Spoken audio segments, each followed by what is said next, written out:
Alhamdulillah Rabbil Alamin.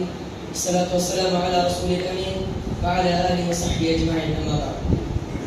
ബഹുമാനപ്പെട്ട ഉസ്താദുമാരെ, പ്രിയങ്കരന്റെ സംഭാഷണത്തിലെ അസ്സലാമു അലൈക്കും വറഹ്മത്തുള്ളാഹി തആല വബറകാതുഹു.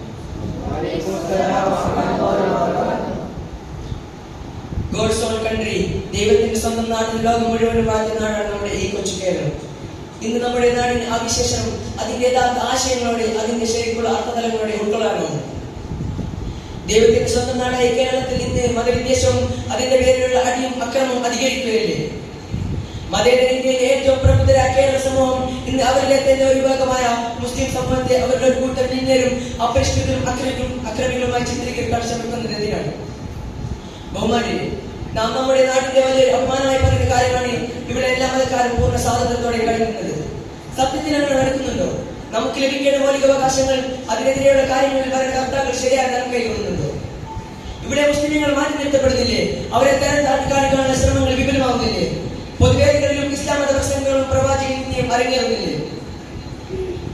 സിനിമകളിലും നാടകവേദികളിലും കണ്ണുകൊണ്ടും ബനിയനും പച്ചവെട്ടും ധരിച്ച് അക്ഷരജ്ഞാനമില്ലാത്ത രൂപത്തിലോ അക്രമിയുടേതോ തീവ്രവാദിയുടേതോ കാമാസക്തന്റേതോ ആയ ക്യാരക്ടറുകൾ മുസ്ലിം നാമങ്ങളിൽ പ്രത്യക്ഷപ്പെടുമ്പോൾ മുസ്ലിങ്ങളെ അക്ഷരജ്ഞാനമില്ലാത്തവരായും അപരിഷ്കൃതരായും താഴ്ത്തിക്കെട്ടാനുള്ള മുസ്ലിം വിരുദ്ധ സംഘടനകളുടെയോ വ്യക്തികളുടെയോ ഭൂപ്രദേശങ്ങളെ തിരിച്ചറിയാതെ അതിനെ നാം കണ്ടാസ്വദിക്കുമ്പോൾ, അതിലെ തമാശകൾക്ക് പൊട്ടിച്ചിരികൾ കൊണ്ട് നാം പ്രതികരണം നൽകി ആസ്വദിക്കുമ്പോൾ നാം ഒന്ന് ആലോചിക്കണം.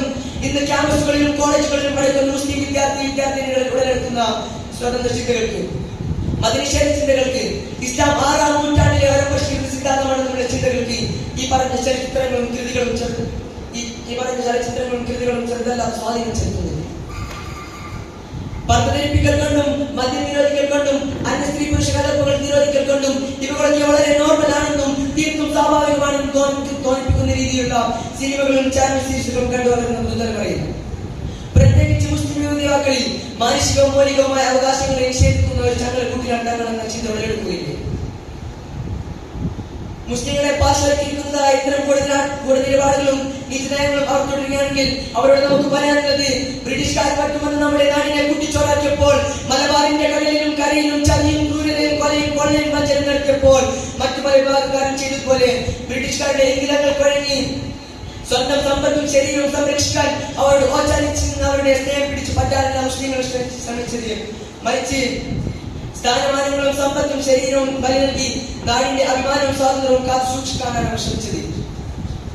മറ്റൊരു സമുദായത്തിന് അവകാശപ്പെടാനാവാത്ത ത്യാഗപ്രകടനങ്ങൾ ചെയ്ത ഒരു തലമുറയുടെ മക്കളാണെന്ന് വിപ്ലവം നടത്തി ബ്രിട്ടീഷുകാരെ ആട്ടിയൊടിച്ച് മാസങ്ങളോളം ചില പ്രദേശങ്ങൾ ഭരിച്ച ധീരനായകൻ ഭാര്യ കുന്നത്ത് കുഞ്ഞാമദാജി ബ്രിട്ടീഷ് പട്ടാളം അദ്ദേഹത്തെ പിടികൂടി വധശിക്ഷ വിധിക്കുകയും അവസാനമായ ഒരു ആഗ്രഹമുണ്ടോ എന്ന് ചോദിച്ചപ്പോൾ അദ്ദേഹത്തിന്റെ മറുപടി എക്കാലത്തെയും അവൾ രോമാഞ്ചമാണ്. നിങ്ങൾ വധശിക്ഷ നടപ്പിലാക്കുന്നത് ഞാൻ കണ്ടിട്ടില്ല, എന്നാൽ കണ്ണുകൂടി കെട്ടി കൈപ്പിരകളിൽ കെട്ടി തിരിച്ചു നിർത്തി പിറകിൽ ഷൂട്ട് ചെയ്താൽ നിങ്ങൾ വധശിക്ഷ നടപ്പിലാക്കുന്നത് ഞാൻ കേട്ടിട്ടുണ്ട്. പക്ഷേ എന്റെ കണ്ണുകൾ തുറന്നിടണം, എന്റെ കൈകൾ സ്വതന്ത്രമാക്കി വിടണം, എന്റെ ജീവൻ കളിയിൽ വേണ്ടി എന്റെ നെഞ്ചത്തായിരിക്കണം പതിക്കേണ്ടതെന്നായിരുന്നു അദ്ദേഹത്തിന്റെ പ്രതികരണം. ഡോക്ടർ സൈഫുദ്ദീൻ കിച്ചിലിനെയും ഡോക്ടർ സത്യപാലനെയും അകാരണമായ അറസ്റ്റിനെ ജാലിയൻവാലാബാഗ് ഒരുമിച്ചുകൂടി പഞ്ചാബിലെ ജനങ്ങളോട് ചെയ്താതെ നീക്കം ചെയ്ത് തങ്ങൾക്കെന്നും തലവേദനയായിട്ടുള്ള മാപ്പിളമാരെ 1921 തിരുവണ്ണാടിയിലെ പോലീസ് സ്റ്റേഷന് മുന്നിൽ വെച്ച് ആലി മുസ്ലിയോടൊപ്പം ഉണ്ടായിരുന്ന ആയിരക്കണക്കിന് ആളുകളെ തടഞ്ഞു നിർത്തി തുരിതര വെടിവെച്ച് പിന്തിരിപ്പിക്കാൻ ബ്രിട്ടീഷ് പട്ടാളം ശ്രമിച്ചു. പക്ഷേ അവർക്ക് തെറ്റുപറ്റി.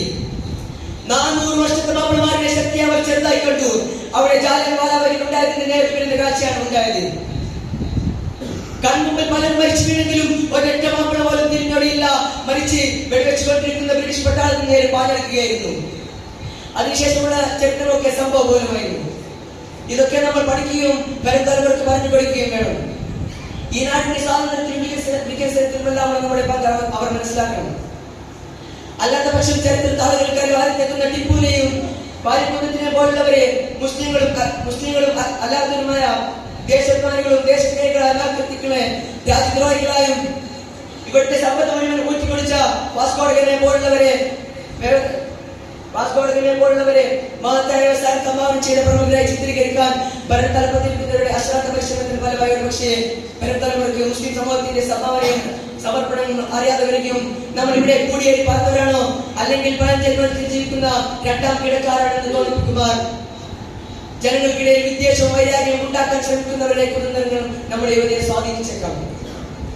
അല്ലാഹു അവരുടെ കുതന്ത്രങ്ങളിൽ നിന്ന് നമ്മളെ വരും തലമുറകളെയും കാത്തുരക്ഷിക്കുമാറാകട്ടെ. അവരുടെ നിഗൂഢ ലക്ഷ്യങ്ങളെ മനസ്സിലാക്കാനുള്ള നിരീക്ഷണങ്ങളെ നമുക്ക് നൽകട്ടെ. സത്യം വന്നു, നിത്യം തകർന്നു.